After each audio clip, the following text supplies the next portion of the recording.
Today we'll see the next chapter, Basic Traversal and Search Techniques. Under that, I'll first cover up and or graphs. Then we'll go for game tree, and the last topic is code optimization. After that, we'll go for basic traversal and search technique for tree and graph. Okay, now I'll start with and or graph.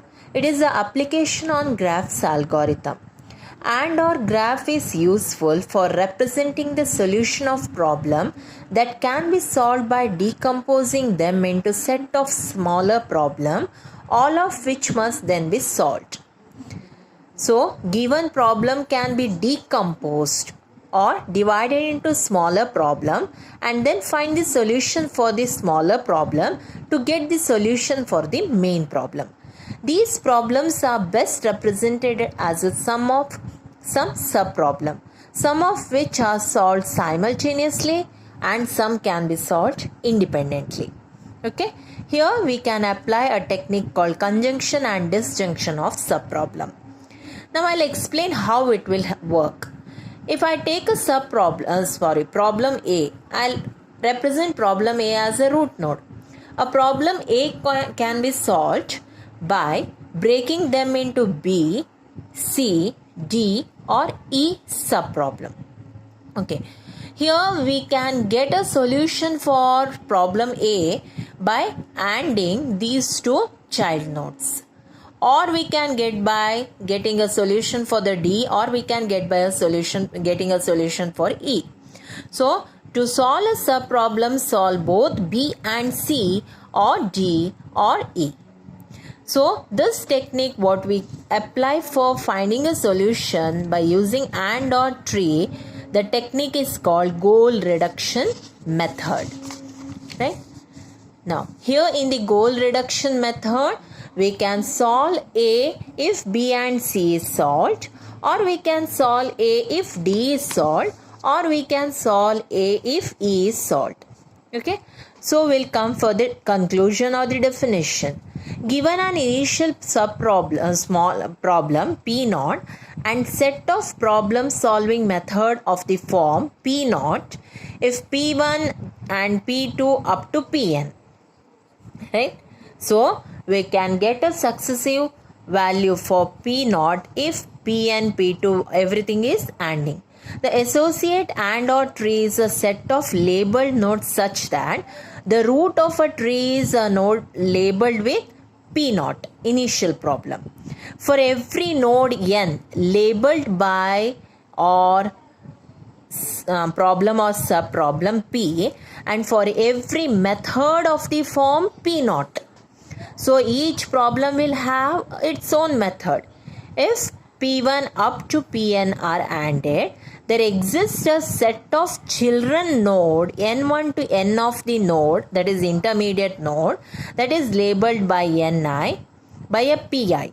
Right? If P0 is a initial problem and there are set of children which give a solution for the P0, okay, by ANDing or method, the node n is labeled by a problem P if it gives a solution for the problem or if it is a success node, and we can leave this node if P is unsuccessful. That means n is a failure node, then we can leave and go for next node. Okay, so example, consider a boy who collect a stamp S. He can get more stamp by exchanging his winning match M, a bat B and toy T for the stamp with his friends. Or he can give this item to one of his friend and that friend can give that item to some other friend and he can collect a stamp. So in his class there are friends who are also keen collection of different items and that they'll make the following exchanges. A winning match M for a comic C and pencil. A winning match M also can be replaced by bat B and stamp S. A bat B for 2 stamp can be exchanged, or a toy can be exchanged with 2 bat and stamp. So this is a problem statement. Now what is the objective of this problem? How to carry out the exchanges so that all his exchangeable items are converted into stamp. Right? First we'll see initial state. What is initial state? Boy has winning match, bat and toy. What is transformation rule? By this condition, if M, then he'll get comic or pencil. If M is winning match, for that he'll get bat and stamp. For B, it is exchanged by 2 stamp. Toy can be exchanged by 2 bat and 1 stamp. Okay, the goal state is to left with only stamp. Finally he should get 1 stamp. Right? I'll design a AND or tree. See, initially boy has M, B, T, winning match, bat and T. For this he should get a all stamp to get a successive node. How he can reach this goal?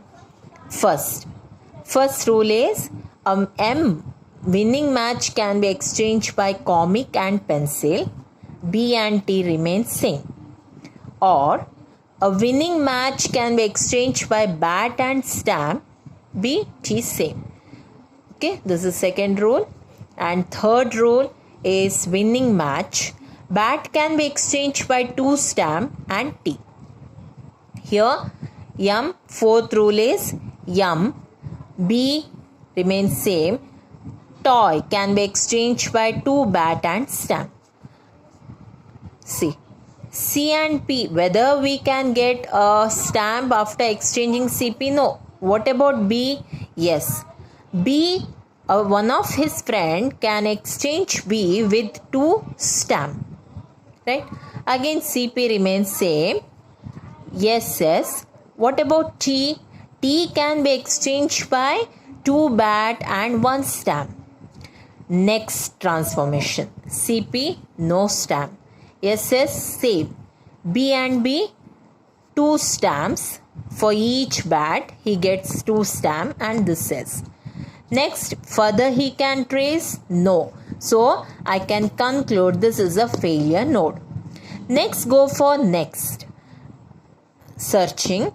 So, these are child nodes.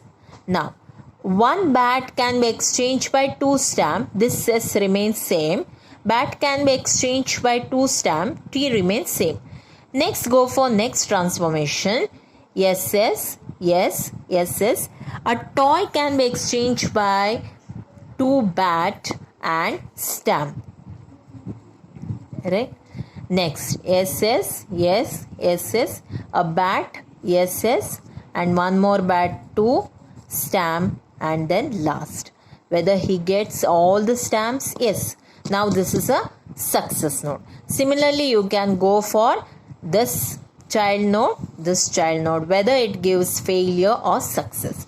The last intermediate node MSST will give us failure, and here the last will give us successive nodes.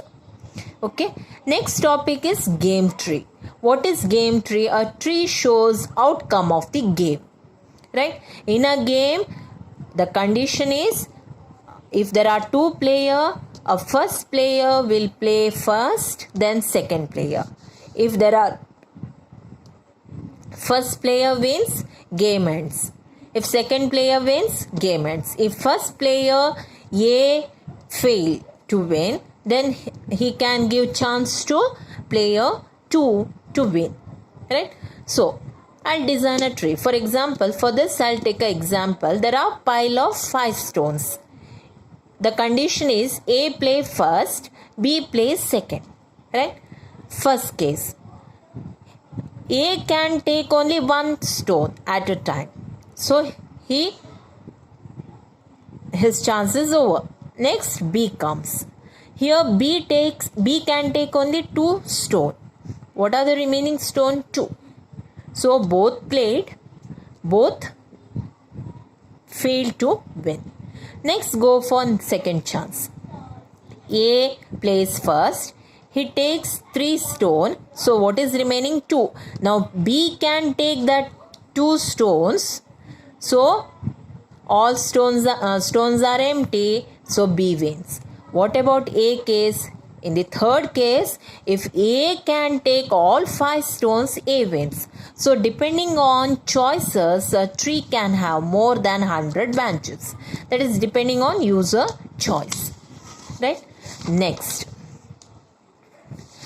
topic, we go for code optimization.